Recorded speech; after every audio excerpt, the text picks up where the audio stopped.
Bonsoir et bienvenue dans ce 53e épisode du Café Multiverse, un épisode spécial Noël, comme vous pouvez le voir à nos couleurs chatoyantes, hein, voilà. Et si vous nous écoutez au podcast, vous l'entendrez au son de notre voix. Ho ho ho!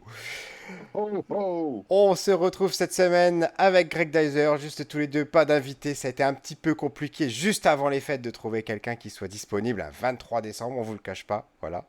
Bah Donc déjà, on a trouvé le temps de se réunir tous les deux, déjà, c'est pas mal. c'est bien, parce que c'était vraiment une émission qui nous tenait à cœur, voilà. Et Oui, c'est aujourd'hui, ça. on va parler de quel film? Greg Dyser, dis-nous tout. Nous allons parler de Violent Night. Donc Violent Night, c'est pour ceux qui n'ont pas vu, on parle d'un film, d'une parodie de film de Noël, hein, un peu violente. Hein. Donc on sait pas Silent Night cette fois, c'est vraiment Violent Night, dans laquelle le début du film nous campe un Père Noël un petit peu désabusé dans un bar. Alors sur le coup, on se dit que c'est peut-être il rencontre d'autres Pères Noël, voilà, qui ont fini leur tournée. Et il dit, ah, moi je commence seulement la mienne, et il boit bière sur bière comme ça, et il s'en va par un escalier, et la barmaid lui dit, mais non, là-haut vous ne pouvez pas monter. Et la barmaid monte comme ça sur le. Elle voit le traîneau partir. En fait, elle réalise que c'était le vrai Père Noël qui était dans son tripot. Et elle fait, oh, mais c'est magnifique. Et là, il lui vomit dessus. N'en dis pas plus, n'en dis pas plus, Voilà, voilà. c'est la scène d'intro du C'est là, film. c'est notre Et introduction, effectivement. la bande-annonce nous campait quand même. On va dire, en regardant un petit peu la bande-annonce, on comprend qu'on est dans une sorte de film de Noël à la Die Hard, voilà. Sauf que cette fois-ci, c'est pas Bruce Willis qui règle son compte aux terroristes, mais c'est le Père Noël himself, voilà. David Harbour, Jou- qu'on Joué par trouve, David Harbour, voilà, que l'on connaît grâce à la série, pardon, ça me vient Stranger plus, Things. Stranger Things, merci Et beaucoup. donc je rappelle le principe de l'émission, donc on a vu tous les deux le film, évidemment. On ne sait pas ce que l'un et l'autre en avons pensé, et on va découvrir notre avis, donc en direct, voilà. Et petit rappel, donc on va se présenter en vitesse, parce que maintenant j'espère que vous nous connaissez si vous êtes habitué à l'émission. Donc je suis responsable de la communication numérique dans une collectivité territoriale, et dans une autre vie j'étais responsable des invités pour les festivals Japon Expo et Comic Con Paris. À toi Greg Zeiser. Sous les conditions. Ouais, bah, je suis auteur de bande dessinée. Je viens d'envoyer aujourd'hui même le fichier de ma bande dessinée pour la relecture et impression. Enfin, Achetez-la, relecture déjà faite. Cléo Super Sirène qui achetez-la, sort le 23 mars aux éditions Albin Michel. achetez-la. Attends, j'entends quelque Je chose dans sais mon pas, casque. tout va Je sais bien. pas si c'est une petite interférence. Donc, sans plus tarder, on rentre dans le vif du sujet de notre émission spéciale Noël consacrée à Valiant Night. Effectivement, je me souviens, quand tu m'en as parlé, c'est toi qui m'avais envoyé le lien, tu m'avais dit « Oh, il faut absolument qu'on fasse notre émission de Noël sur ce film ». Et Mm. moi, rien que de voir David Harbour déjà dans le rôle du personnage, il était tellement bien grimé, ça Oui, c'était vendu quoi. Rien que lui sur l'affiche du film, ou en tout cas c'était, je sais pas, c'était une affiche ou une image promotionnelle. Déjà, ça te vendait du rêve entre guillemets. Et oui. après le côté décalé, effectivement, quoi, le Père Noël qui se retrouve lié d'un braquage qui tourne mal et finalement il va essayer de défendre la famille voilà, qui est prise au piège avec tous ces malfaiteurs. Là, il y a un truc, quoi. Et si tu sens bien qu'avec le film de Noël façon Bruce Willis, Die Hard, etc., il y avait une piste à exploiter qu'on allait passer probablement, on espère en tout cas, un bon moment. Et c'est ça, sur le papier, je regarde la bande-annonce, je vois des terroristes, je vois les sapins de Noël, ça convoque immédiatement les images de Die Hard, de Maman j'ai raté l'avion, puisque ça se passe dans une grande maison.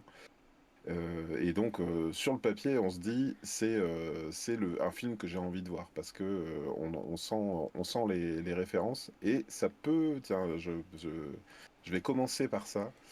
Ça sent tellement bien la référence que le film aurait pu, d'après moi, économiser la précision et dire Hello, je fais référence à Home Alone, Hello, je fais référence à Die Hard. Mais on dirait que dans le scénario, ils se sont sentis le besoin d'expliquer.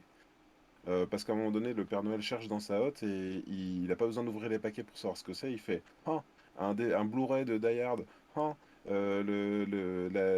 Maman, j'ai raté l'avion. Et du coup, à ce moment-là, moi déjà, ça me pète un peu le trip parce que je me dis, avait-il besoin de préciser? Ouais. Alors, je vous rappelle que pendant une première moitié de l'émission, on va pas vous divulgacher l'intrigue du film, encore qu'il n'y a pas énormément de choses à divulgacher. Voilà. C'est dit. Et après, on va rentrer dans les spoilers après. Oui, par rapport à Die Hard, par rapport à Maman, j'ai raté l'avion, effectivement, c'est les deux grosses rêves que tu as tout au long du film. Voilà, on peut pas vous en dire plus que ça. Il y a même des fois, c'est plus de la rêve, ça va plus loin que ça, on en parlera dans la partie spoiler. Mais ces deux films-là, c'est les deux références principales de ce film. Alors, et c'est marrant, alors, on est quand même dans un film de Noël, c'est-à-dire que il y a tous les clichés des films américains de Noël, il y a cette ambiance, il y a cette façon de filmer, il y a tout. On se croirait vraiment dans le film de Noël. Et comme je vous dis, le David Harbour en Père Noël est hyper convaincant, quoi. Oui, j'ai oublié de préciser que, bien entendu, parmi les personnages principaux, on a une famille légèrement dysfonctionnelle, un couple qui ne s'entend plus, et ils ont une fille dont ils ont envie qu'elle passe un des meilleurs Noëls de sa vie, mais ils doivent aller dans la famille richissime du papa. Et bien évidemment, la fille, qu'est-ce qu'elle souhaite pour Noël? Elle souhaite pas la dernière console ou des gros cadeaux. Ce qu'elle veut, c'est que ses parents s'entendent à nouveau comme avant. Oui, c'est trop mignon. C'est le film de M6, c'est carrément le téléfilm de M6. C'est ça. Alors, euh, une autre chose à dire quand même, qui est importante, si vous vous posez encore la question d'aller voir le film ou pas, parmi les choses qui peuvent vous aider, c'est que le film s'appelle Violent Night, donc violente, voilà, Mhm. et c'est violent. C'est très violent comme film, voilà. Il y a des Oui. fois, Violence je très faisais graphique. ça devant mes yeux, voilà. Ah oui, même pour toi? Pas D'accord. parce que c'est insoutenable, mais parce qu'il y a il y a des choses, voilà, tous les objets contendants qui rentrent dans des parties du corps, quelles qu'elles soient, ça me fait Mhm. quelque chose, moi. Donc j'évitais de regarder ces trucs-là. En plus, on avait les bruitages et les cris qui étaient accompagnés. Donc moi, c'est vrai que ça me dérangeait pas dans le fait où c'est quand même abordé d'une façon dérisoire. Il y a toujours une petite musique de Noël qui fait qu'en gros on se tape sur la tronche gentiment, voilà. Donc ça se prend jamais trop au sérieux. Si ce n'est que, effectivement, quand les terroristes débarquent, comme dans Die Hard, un peu d'une manière assez choquante, si ce n'est que même quand j'y réfléchis, dans Die Hard, c'est pas de la violence directe. En fait, ils arrivent, ils tirent en l'air au départ, les terroristes, et ils tirent sur personne. Ils font des otages. Là, on a l'équipe de terroristes qui arrive et qui dézingue tous les gardes de sécurité de cette maison, parce que donc on est dans la maison d'une milliardaire. Et donc c'est assez graphique dès le départ, quoi, hein. C'est des gens qui se font tirer Ouais, dessus on est loin à du balles film réelles. d'action habituel des années 80-90 où il y avait des centaines de morts, pas une seule goutte de sang. Là, il y a beaucoup de sang. Mm, Voilà. c'est vrai. Et il y a le côté. Donc, dedans, il y a deux personnages principaux finalement. Il y a le Père Noël et cette petite fille. Et elle, la petite fille, elle va avoir le côté. Elle va jouer le côté maman, j'ai raté l'avion. C'est-à-dire, elle va essayer également de donner à sa façon un coup de main au Père Noël. Voilà. Et un coup de C'est- plein de choses aux méchants. Voilà, c'est ça. Et d'ailleurs, à la limite, c'est une des parties du film que je trouve intéressante, puisque effectivement, dès lors que la maison est prise d'assaut, le papa voulait offrir un cadeau, mais en fait, on se rend compte qu'il n'a pas pu vraiment faire le cadeau qu'il aurait voulu, du fait que voilà, c'est un papa séparé, qui a complètement perdu on va dire, le sens des priorités vis-à-vis de sa gosse, et il lui donne un vieux Talkie-Walkie qu'il trouve, et il se trouve que voilà, le Père Noël tombe sur le second Talkie-Walkie, donc on le voit dans la bande-annonce, hein, du coup on a la petite fille qui pense, il lui dit, parce qu'elle croit fermement au Père Noël, bien entendu tous les adultes n'y croient pas, et il lui dit, grâce à ce Talkie-Walkie, tu vas pouvoir parler avec le Père Noël, et elle y croit à fond, elle commence à parler, et puis à un moment donné, effectivement, on a le Père Noël, le vrai, qui prend le Talkie-Walkie à l'autre bout, et s'engage une discussion entre les deux. Bon, on en raconte pas mal du film finalement. Oui, finalement. Mais c'est ce que j'ai envie de dire. Il n'y a pas il y a pas forcément un gros scénario, encore que on vous en parlera dans la partie spoiler. Il y a quelques petites surprises, on va dire, au Mhm. niveau de l'explication du Père Noël. Je vais le dire comme ça. Oui, voilà. Voilà. Et D'où il vient, voilà, voilà. on Mais va dire, il y c'est a pas une le nouvelle but du origine film historique. finalement. Le but du film, c'est un film d'action sur Mhm. cette thématique un petit peu bah, totalement originale pour le coup, on peut le dire. Enfin, pour moi, c'est du jamais vu quoi. Oui, oui, je Des pense, films de oui. Noël qui tournent mal, il y en a. Voilà, il y Mhm. a les Gremlins, il y a des choses comme ça. Mais ils sont souvent alignés sur leur genre, c'est-à-dire soit ça va être des films comiques, soit ça va être des vrais films d'horreur. Mais là, ils ont fait un parti pris d'être, j'ai envie de dire, un film de série B finalement. Ils s'assument comme tel. Oui. Mais D'ailleurs, est-ce que c'est un film de série B réussi? Là, je sais pas on trop. commence à rentrer dans le dur. Là, toi, t'en es où par rapport à ça? Alors attends, parce que je vais te lancer sur un Vas-y, autre sujet d'abord. Toi, t'aimes bien qu'on parle du casting. Qu'est-ce que j'allais t'as te le pensé dire. du casting? Bah écoute, justement, c'est pour ça que je parle de série B, parce que, mis à part David Arbor, c'est que des seconds couteaux. Enfin, moi, je reconnais personne. Alors, Bon. écoute, Ah, le méchant, le gros méchant, donc, il est joué par John Leguizamo. Mais moi, j'avoue, pour moi, c'est un acteur connu, mais je le connais à cause de Super Mario Bros. Parce qu'il jouait Luigi ah, d'accord. dans Super Mario Bros. Et sinon, on a aussi donc, alors je la connaissais pas, donc on a Beverly D'Angelo qui joue vraiment une marâtre qu'on a tous envie de détester hein, instantanément, donc ça c'est plutôt bien casté. Et puis on a Alex Hassel, je connaissais pas son nom et j'arrêtais pas de le regarder, je me disais mais comment ça se fait qu'ils ont casté ce gars-là pour jouer un père de famille aimant, parce qu'en fait, pour moi, il a vraiment une tête de méchant. Enfin, c'est écrit sur sa figure. Et en fait, tu sais dans quoi on l'avait vu, on va pouvoir renvoyer vers notre émission. En fait, c'est lui qui jouait comment il s'appelle, le méchant dans Cowboy Bebop, la série live. D'accord. Ah bah oui, bah Tu voilà. vois? Mais c'est pareil pendant le film, je me dis, mais je l'ai vu quelque part. Puis Ben oui. j'ai pas eu pris le temps de vérifier ensuite, parce que je t'avoue que j'ai vu le film il y a que 2 jours. Enfin, même pas. Mhm. Bah pareil, je l'ai vu il y a pas si longtemps. Voilà, donc effectivement, mais sa tête me disait quelque chose, mais je n'arrivais pas à le resituer. Je me dis, bon, bah, pour moi, c'est un personnage secondaire que j'ai vu dans une série. Et, ah, d'accord, voilà. Donc dans Cowboy Bebop, la version Netflix, c'est lui qui joue voilà, le méchant. On va le Méchant, dire comme ça. je sais plus son nom, mais Bref, oui, euh, voilà, mais enfin, pour moi, le casting, et en même temps, bon, il y en a pas, ils sont pas mauvais, quoi. Ils font leur non, non, non, rôle, ils ils sont sont, bons dans oui. leur rôle. Il y a rien d'exceptionnel, il y a rien de mauvais. Tout le monde est juste. Voilà.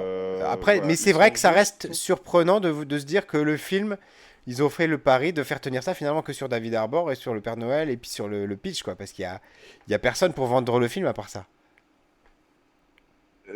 Alors oui, en fait, pour moi, le problème vient pas de leur manière de jouer, parce que à la limite, par rapport à ce qu'on leur a donné à jouer, ils le font bien.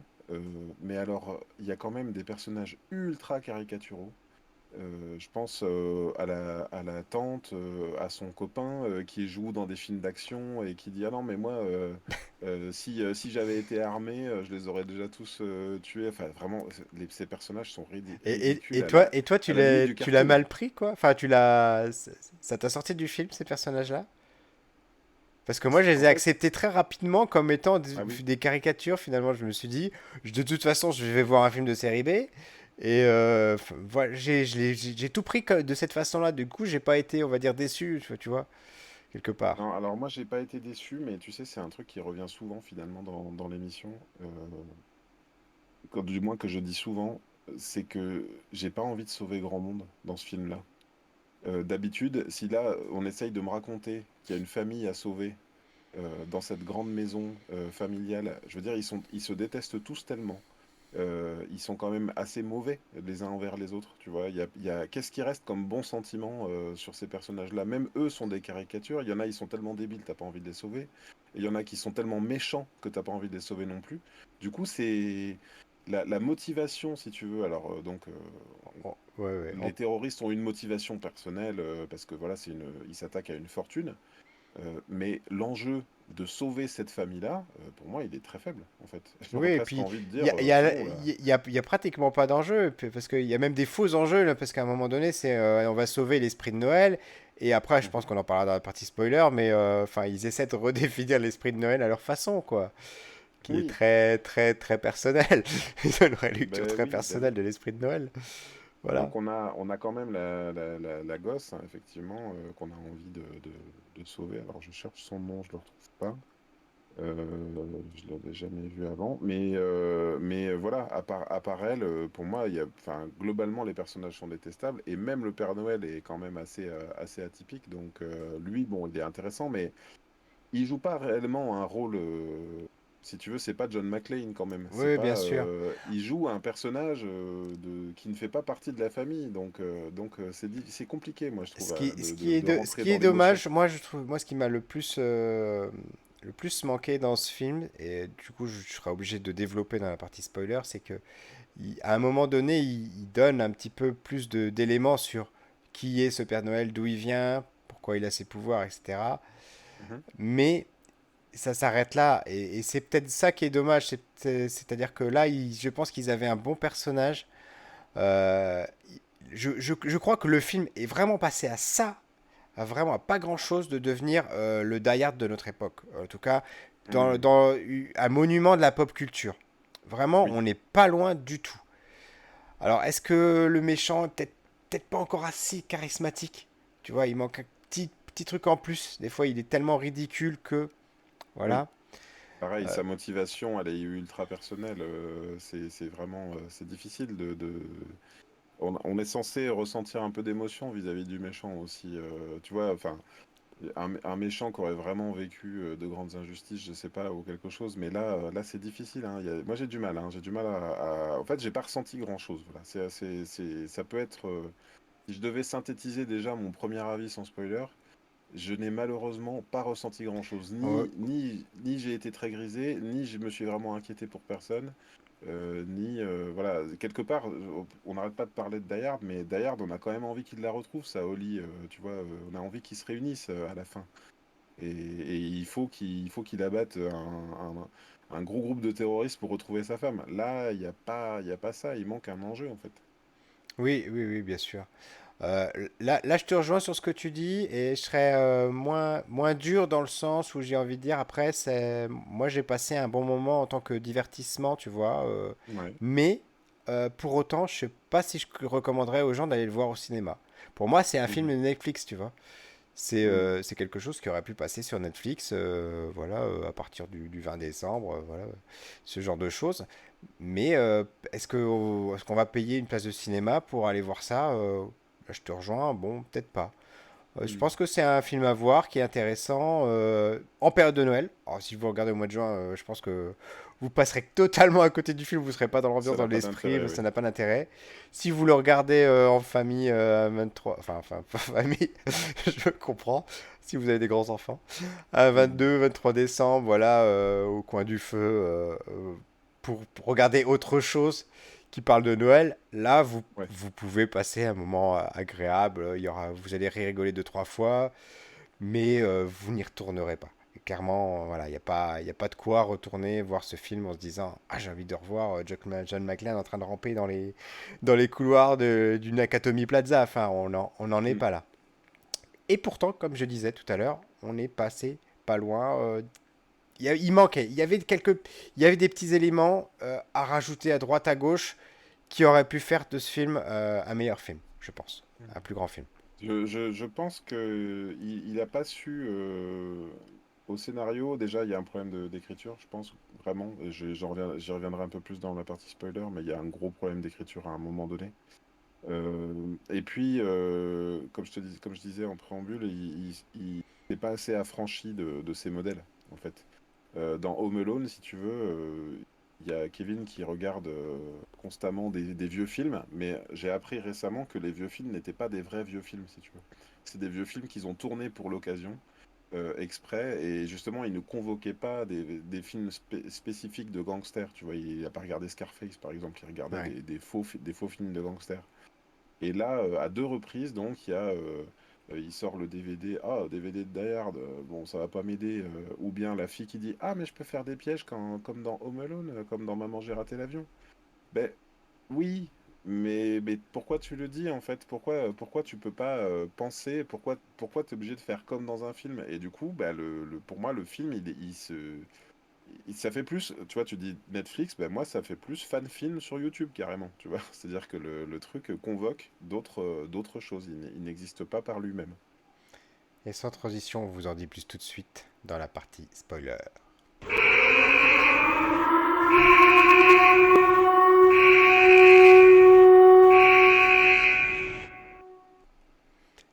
Et nous voilà déjà de retour. Alors voilà, comme vous avez senti, on n'a pas énormément de choses à dire forcément pour ce film parce que, comme on l'a dit, l'intrigue, elle est pas faux folle non plus, voilà.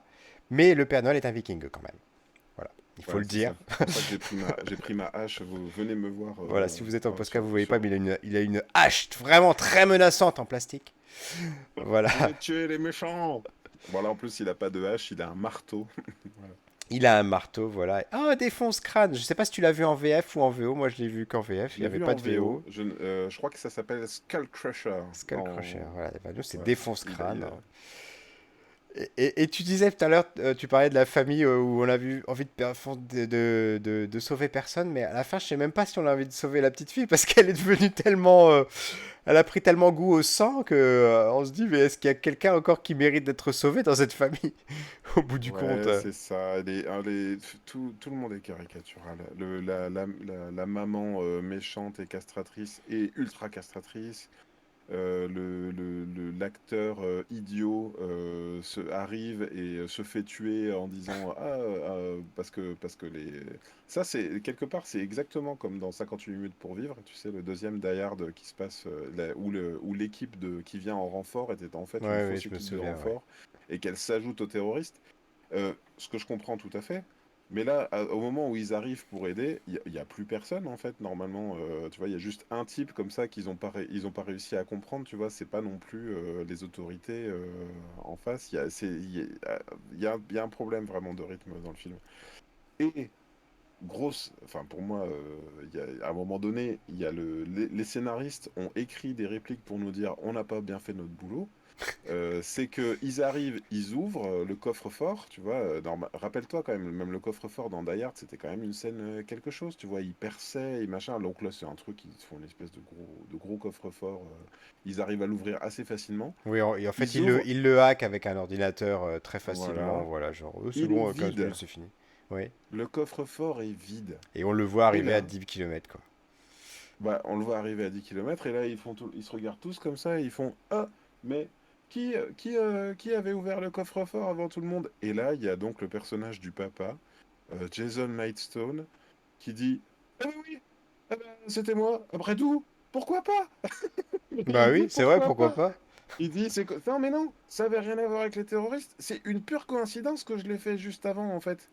Et là, je me suis dit, mais vraiment, ils ont tellement mal bossé qu'ils font dire à leur personnage qu'ils ont mal bossé, quoi.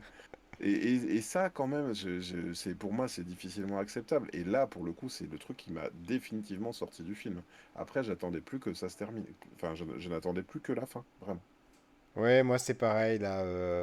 Ça coïncide à peu près au moment où ils sont dans la grange, en fait. Et j'ai trouvé que les scènes d'action, elles étaient trop longues pour moi.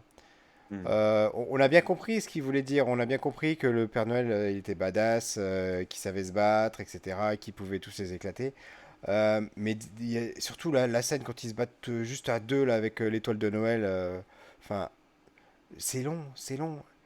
Oui. Et même à la fin, quand il essaie de faire la blague, enfin, que le mec se met à brûler, enfin, après il y revient, ils reviennent à la blague 30 secondes après, enfin, c'est bon, on a compris. Et du coup, ils font des longueurs sur des choses pour dire, vous voyez, c'est super drôle là quand même, hein, on a été, bah non, en fait, c'est drôle une fois, mais après vous passez à autre chose, quoi. Et c'est comme ça tout le film. Et oui, et c'est tellement, c'est tellement comme ça que, en fait, alors tiens, on mettra dans la description, je t'envoie un lien, Pierre, pour parler. Il y a une vidéo qui résume très bien ça, là, c'est Le Tropper, je sais pas si tu connais sur Ouais, ouais, bien YouTube, sûr. qui vient de faire une vidéo qui dit comment les anneaux de pouvoir ont pu être si mal écrits, et en fait, qui décrit à quel point les personnages sont débiles, en fait. C'est-à-dire dans le sens où ils ont une tâche à accomplir, mais du coup, ils ont un comportement qui va à l'encontre de ce qu'ils voulaient accomplir. Et ben là, pour moi, il y a certains personnages rentrent complètement dans ces critères-là. Et de plus en plus, là, je vois des films où vraiment je sors du film en me disant, mais attends, le but des terroristes, c'était de ramasser juste un paquet de fric? C'était vraiment le moyen le plus simple pour eux d'arriver à ça? C'était le moment où ils vont prendre en otage. Et pareil, à un moment donné, il y a leurs sbires comme ça qui sont censés, donc il y a ceux qui essayent de débusquer le Père Noël, mais il y a à un moment donné ceux à qui il dit bon bah tue-les tous, tu vois. Et il fait ah ah ah, ouais bah maintenant je vais tous vous tuer, mais comment je vais faire? Je vais commencer par qui? Et du coup il laisse tellement de temps aux autres pour se rebeller et pour se faire, je sais plus s'il se fait cramer dans la cheminée ou quoi, que à un moment donné, mais ça marche pas en Oui, mais fait. bien sûr, mais complètement.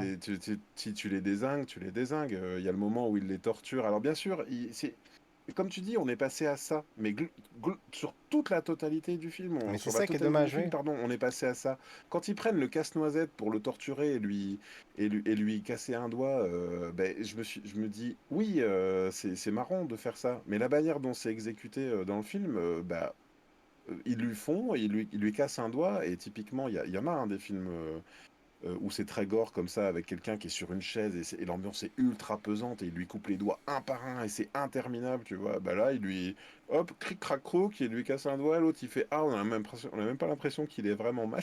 Oui, bien sûr. Et Et puis puis il a après, oublié pendant tout le reste du film, au passage. et le méchant fait, bon, ça sert à rien.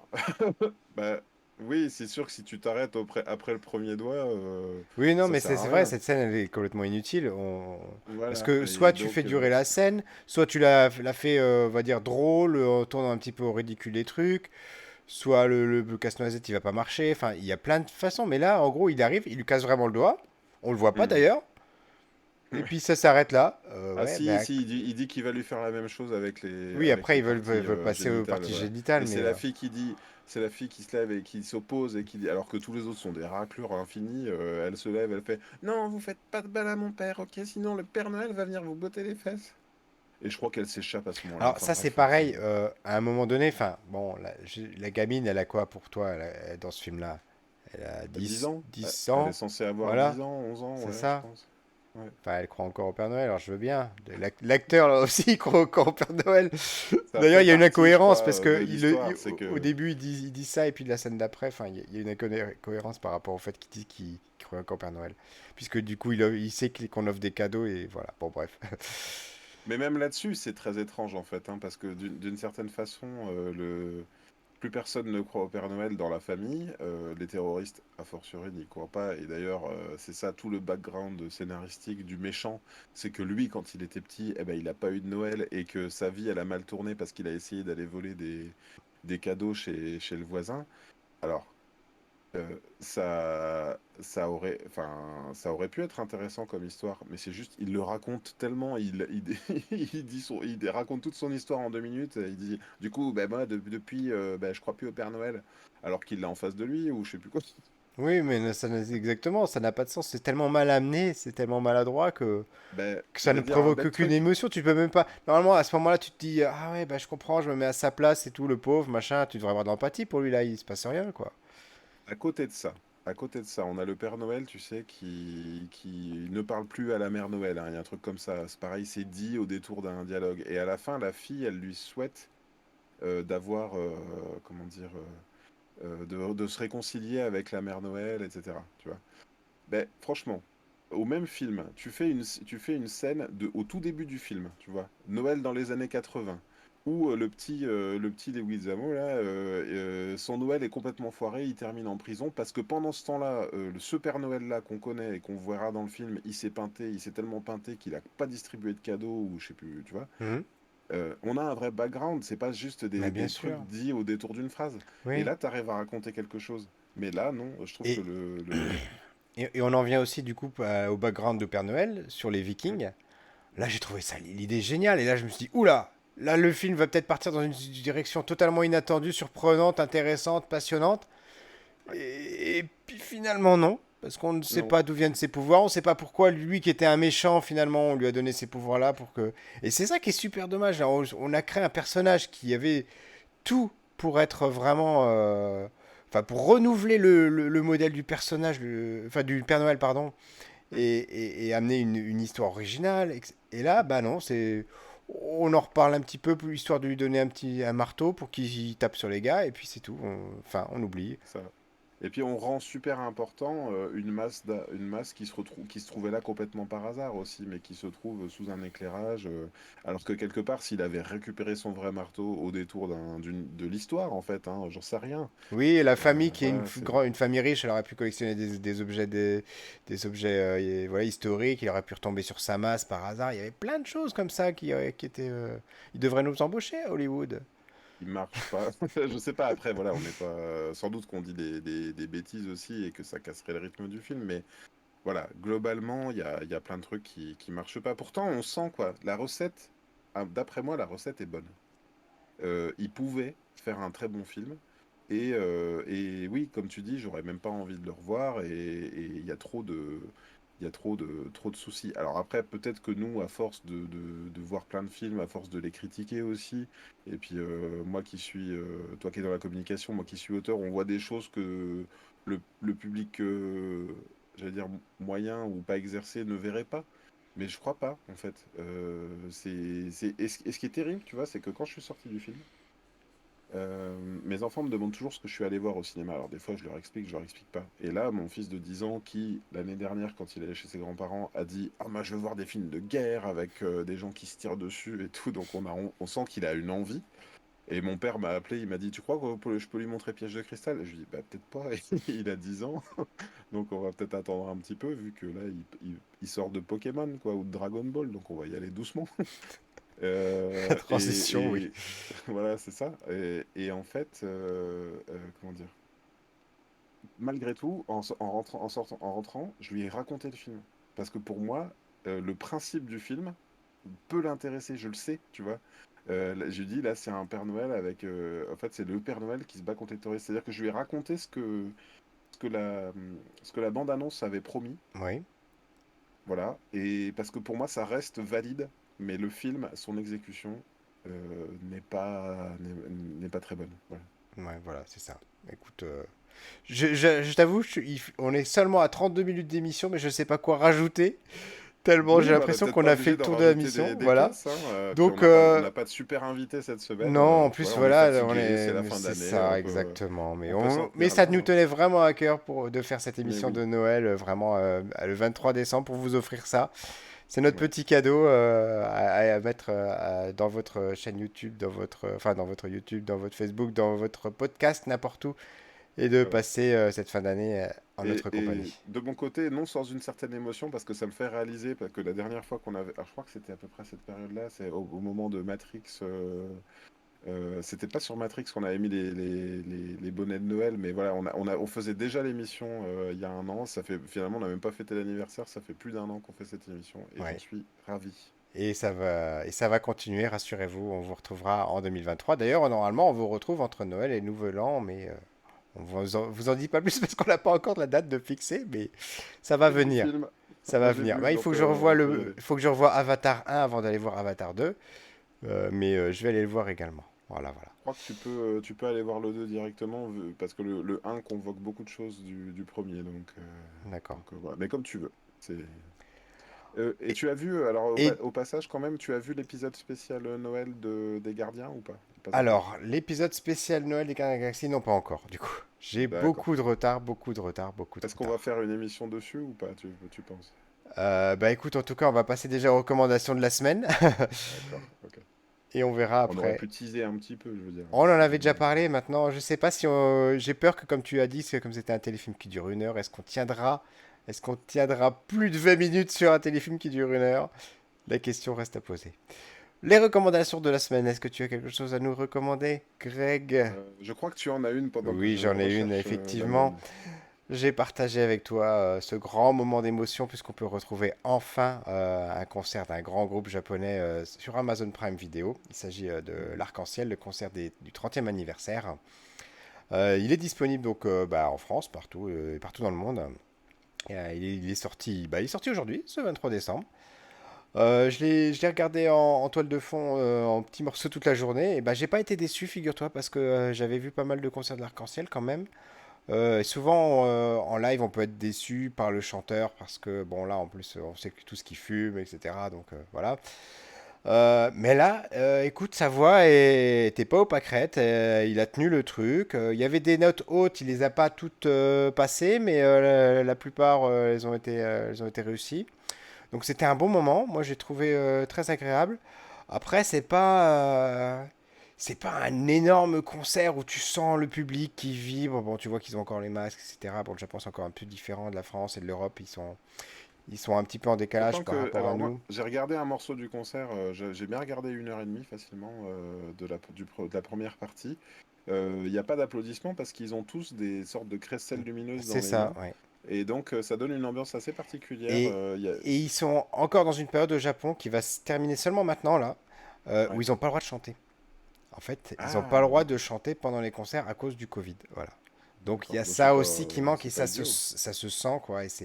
Du coup, ils sont là, ils font leur show sur scène, mais il y a pas cette communion, il n'y a pas ce feu qu'on peut trouver dans certains concerts quoi. Voilà. Ouais. Mention spéciale pour le fait, finalement, tu vois, je m'étais tellement habitué, moi, à regarder, parce que t'en as beaucoup eu en DVD, même en laserdisc, des concerts. Euh, euh, je me suis habitué à pas comprendre ce que disent les chanteurs entre les morceaux. Et en fait, là, Prime Video a sous-titré les Ah bah, je parties t'avoue, parlées. je regardais pas, j'avais que le son, j'ai pas regardé Ben, tu regardes, tu ces pourras passages-là. regarder. En fait, moi, j'ai pensé tardivement à activer les sous-titres parce que je me disais, tiens, ça se trouve, je sais pas ce qu'ils racontent à ce moment-là. Et du coup, on a le sous-texte D'accord. et on a, Et ben ils c'est bon annoncent à aussi les, savoir. les titres. Et ben je vais être Ils obligé de le annoncent, regarder à nouveau. ils Voilà. annoncent les titres. Par contre, petit questionnement de ma part, je suis pas sûr que tu aies la réponse. Comme tu l'as dit, le chanteur, il a la voix très éraillée. Ça s'entend beaucoup entre les morceaux, et il y a des morceaux où ça s'entend pas du tout, et je me suis un tout petit peu demandé s'il n'y avait Ben, pas une retouche en post-prod. je me suis posé la question, j'ai pas le sentiment quand même. Parce que tu sais, il y a des morceaux complets déjà où bah, il y a pas d'instrument piano, tout ça, et en fait, il y a du piano qui est joué en post-prod, en fait, enfin en prod, c'est-à-dire Oui, bien qu'ils sûr. ils diffusent souvent de la musique, Oui, c'est de alors que normalement, l'instrumental, quand oui. tu joues en concert, il y a quand même des instruments, même secondaires, même si on les voit pas trop à la caméra. Tu penses que toi, ils ont corrigé la voix pour le concert, pour la vidéo? Alors, sur certains morceaux, j'ai l'impression que non, mais par exemple, sur le premier titre, je mettrais quasiment ma main coupée que oui. Mais bon.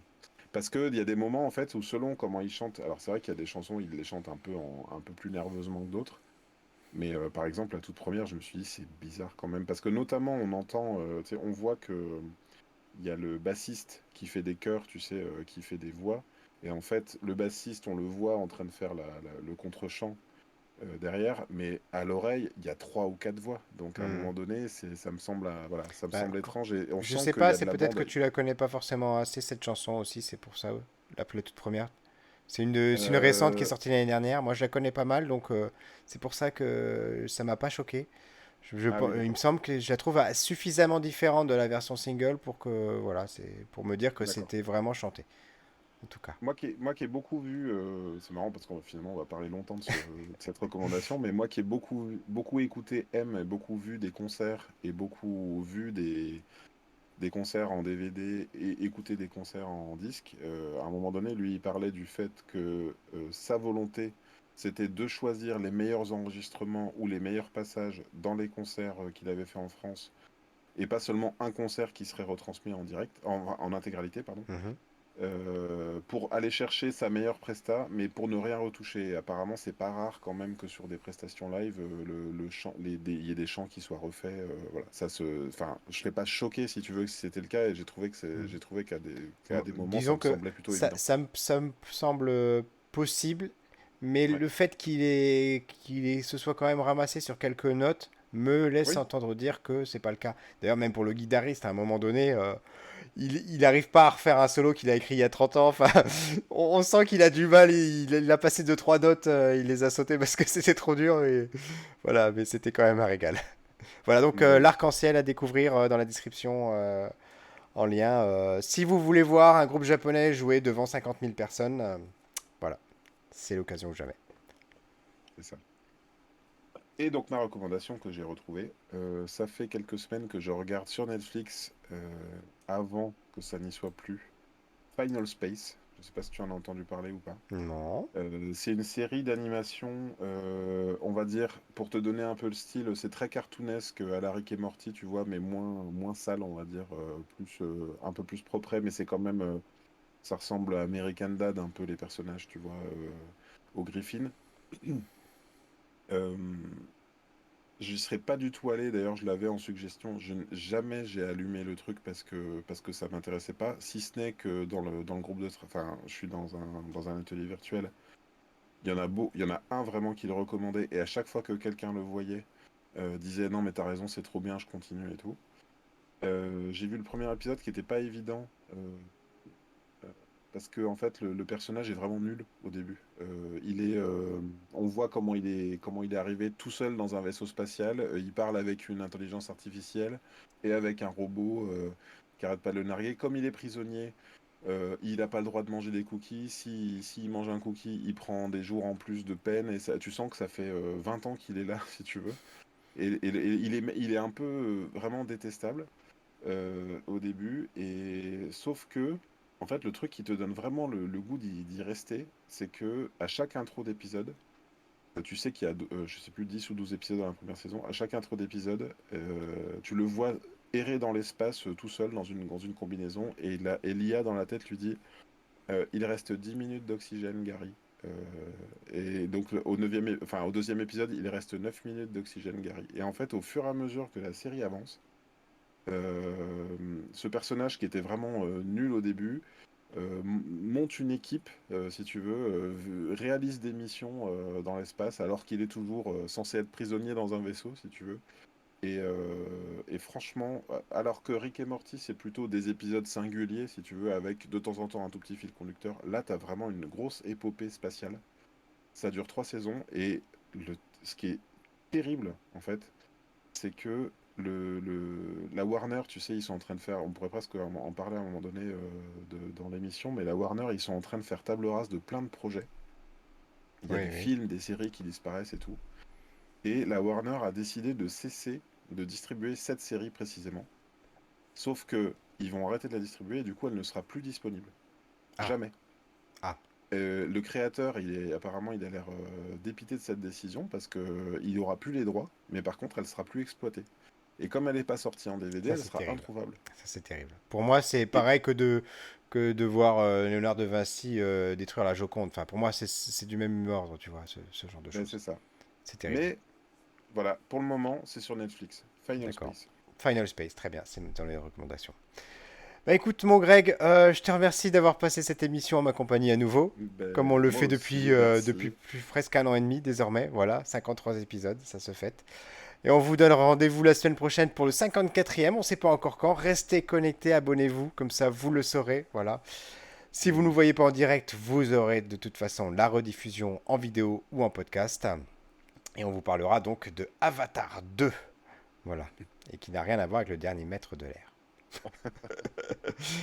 Allez, Bon, joyeux ah Noël bah à tout j'aurais le compris monde. alors. Ciao, ciao. Salut, joyeux Salut, Noël, bonne salut. fête de fin d'année à tous.